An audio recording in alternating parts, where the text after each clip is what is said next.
Some voucher for a free checkup in Whitechapel. What is Nurse Crane up to? I really must find her.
Whitechapel.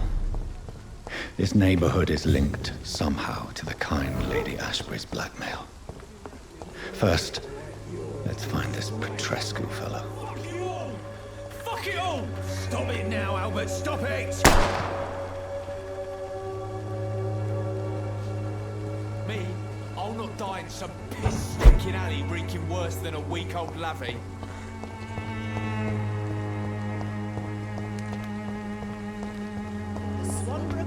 Could be the answer to all your problems. As long as you have the money.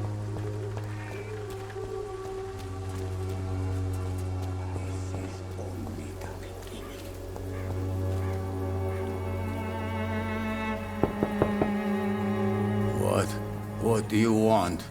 Leave me alone. Good evening, sir. I'm Dr. Reed.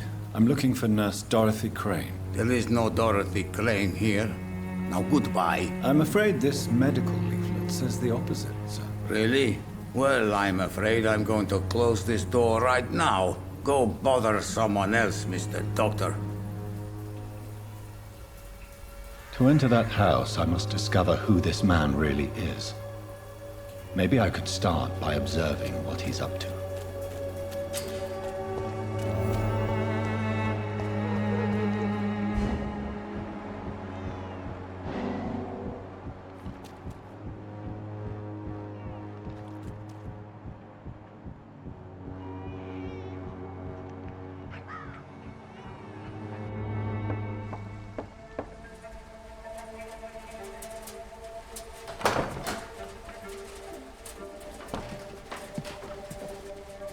A strange man was at the door with a pass for our medical facility. I refused him entry. Darius, how could you know he didn't need our help?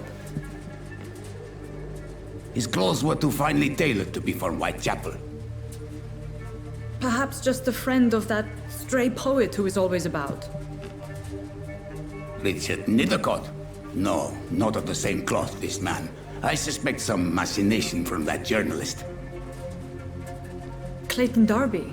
Is he still asking questions? Yes. I saw him drifting around St. Mary's Church. I swear he is tracking me just downwind.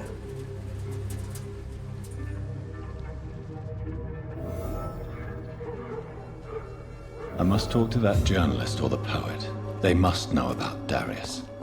Nearby the church they just mentioned.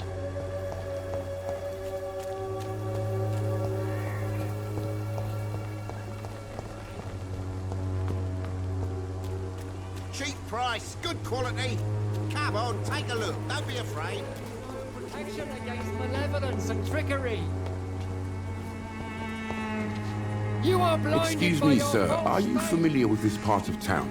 Name's Clayton Darby, reporter. Sorry, I'm new to Whitechapel. But perhaps you could help me since you're a journalist. My name is Jonathan Reed. Dr. Reed, the famous surgeon. I'll gladly help if I'm able, sir. I heard you're investigating an underground medical dispensary in Whitechapel. What do you know about it? Not much, I'm afraid. They are wary of strangers, and I'm not really an acquaintance of theirs. Why do you care? I'm afraid one of the nurses from the Pembroke hospital may be involved with unsavory activities. Ah, could it be Dorothy Crane? Without a doubt, you are a damn fine journalist, Mr. Darby. What do you know of her accomplice, a man named Darius? I don't know much about the man. He's very cautious. Never goes out. Doesn't seem to have any friends or family. He never goes out. No. A few days ago, he unexpectedly did. I followed him, but it was just a ruse to keep me away from his house. Really? How do you know? He went to the nearest mailbox, but just before posting his letter, he ripped it up and threw it away. Goodbye, Mr. Darby. Farewell.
Good evening, sir.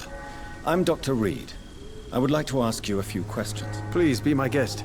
Although I may not be the best informant regarding this part of town, my words speak about that which the eyes cannot see. Really?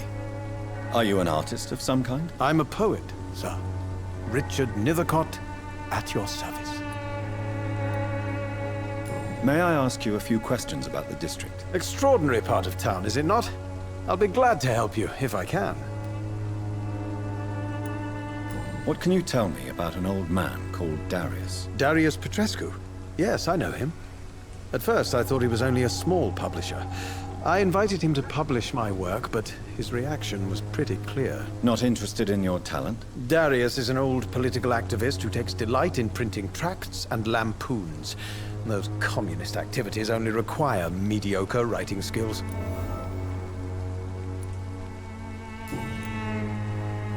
I'll leave you alone, sir.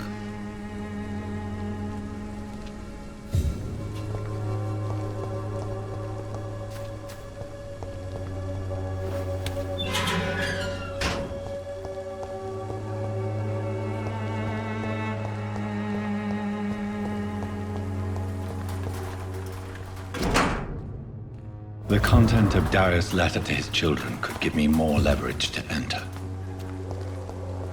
Darius is a bit less of a mystery now. It should not be that difficult to incite him to let me in.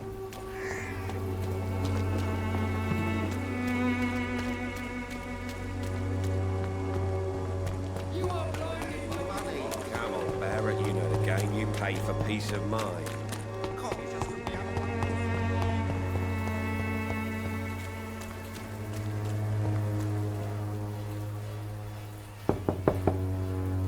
Mr. Petrescu, just 1 minute, please. You again? Go away. Sir, wait. Stop this nonsense. I know Nurse Crane is here. Shall we speak man to man, you and I? All right. Speak up. Don't you see we're on the same side? We fight to help the poor, sick, and abandoned. I'm nothing like you, Mr. Doctor. Yes, you are. You too believe in providing medical care without charge. You know what we have to sacrifice to make the world a better place. I have to admit your words have conviction. All right, I'll let you see Dorothy. Don't make me regret this, though.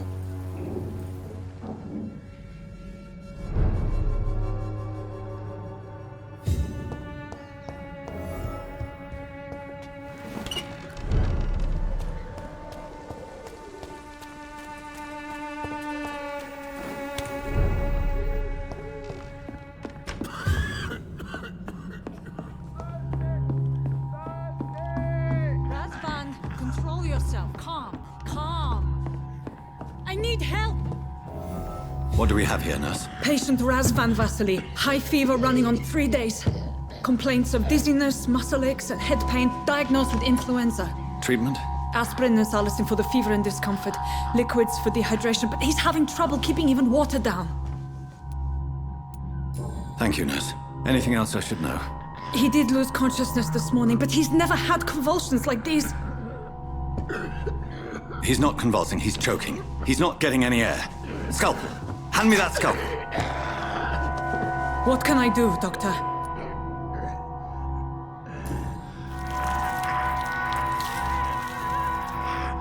I need to perform a tracheostomy. Short pipe. That rubber tube will do. We're going to cut a passage for air through the neck. Yes, Doctor. He's breathing again, but he's coughing up blood. Internal hemorrhaging. I need to make another incision into the chest cavity to drain the fluids from the lung. Prepare another tube. A thoracostomy? Doctor, we've nothing to fight the infection. We need an aseptic environment. Don't question me, nurse. I need a drain. Now. Yes, Doctor.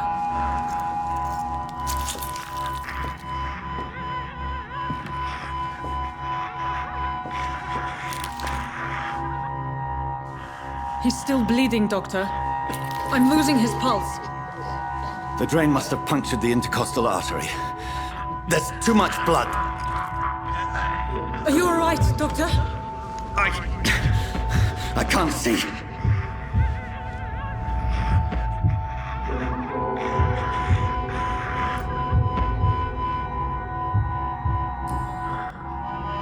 I must first suture the artery. Find the wound.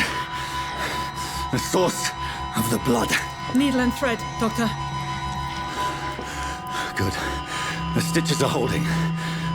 How's he doing? We're losing him. We've lost his pulse. He's dying, Doctor!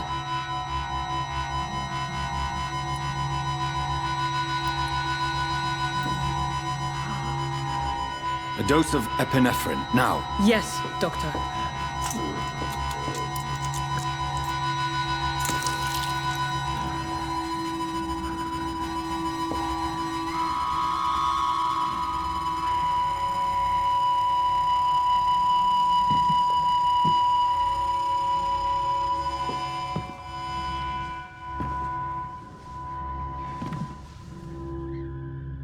We've lost the pulse.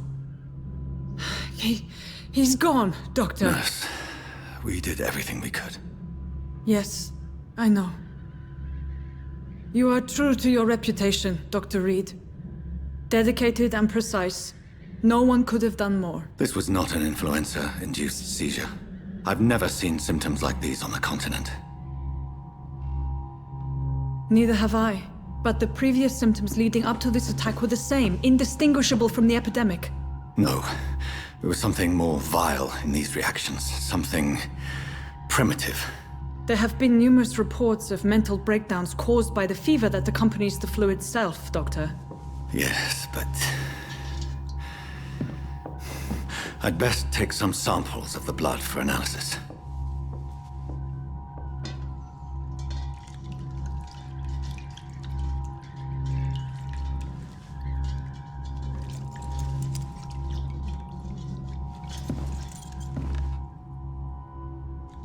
I doubt you're here to test my bedside manners.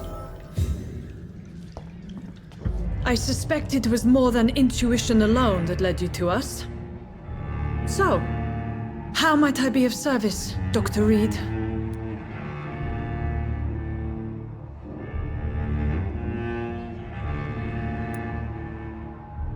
Your heart might be in the right place, but you can't carry on with this blackmail.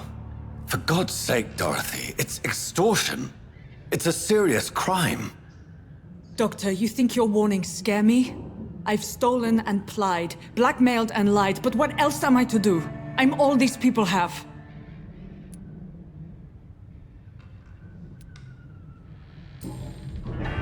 You've convinced me of the sincerity of your actions and their noble justifications. But all the same, blackmail is a crime, and it will stop, Nurse Crane. So, are you going to turn me over to the authorities?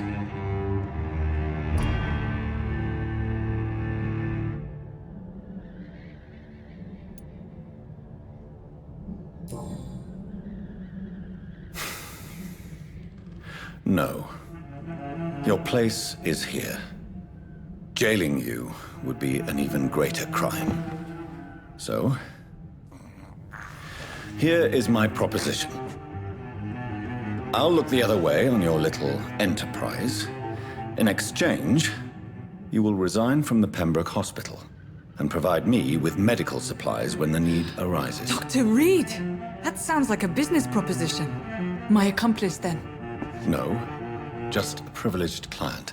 My research may require the occasional rare piece of equipment or ingredient.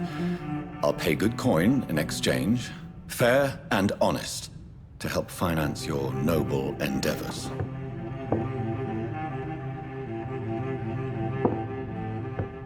We have ourselves a deal, Doctor. Good customers are always welcome. Yes, Nurse Crane. We have a deal.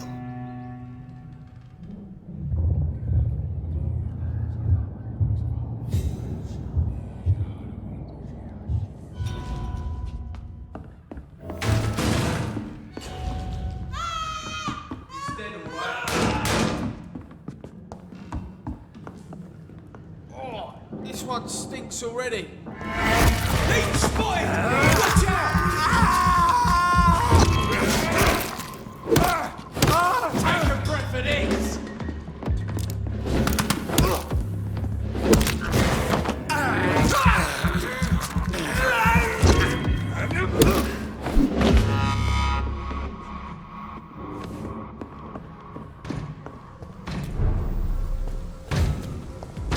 See them fancy clothes? This one's a top!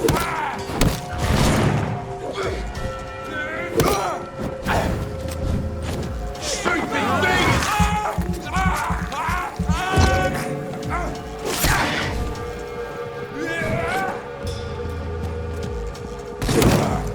Fight for this! Die, please! That's it. Gone up like kindling.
Human blood. Whoever left these marks did so deliberately. Kill him, boy! End to you! Trust the leech, boys!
I would ask you to avert your eyes, sir. Or did you not know it was rude to stare? I knew it. Speak up, Dr. Reed. I like a man who speaks his mind. You killed him. He trusted you. And you killed him. Spare me your sarcasm, Jonathan. You are but newly born in this world. So in the end, the accusation was true, wasn't it? The situation is somewhat awkward nonetheless. I have not been observed sustaining myself for many decades. I have to say I'm a trifle embarrassed. Anyway, I have concluded my inquiries concerning your blackmailer. I see. Please excuse my agitated state. Under normal circumstances, I wouldn't let anyone see me in this condition. I must confess I have not put an end to the blackmail, my lady. Unfortunately, I could not bring myself to do it. I'm so disappointed in you, Jonathan. I didn't expect this from you. Lady Ashbury, you yourself admitted how ridiculous the sum of money was. I can assure you, it was all used for charitable ends. Well, you are full of surprises, aren't you, Jonathan? All right, say I trust you, but you will still pay the ransom. That is only fair. After all, it was you who failed to bring this problem to a satisfactory conclusion. I believe I could agree to that. And since a lady always keeps her promises, I will now answer any questions you may have. I bid you farewell, for now, my lady. I must quickly analyze the blood I took from Nurse Crane's patient.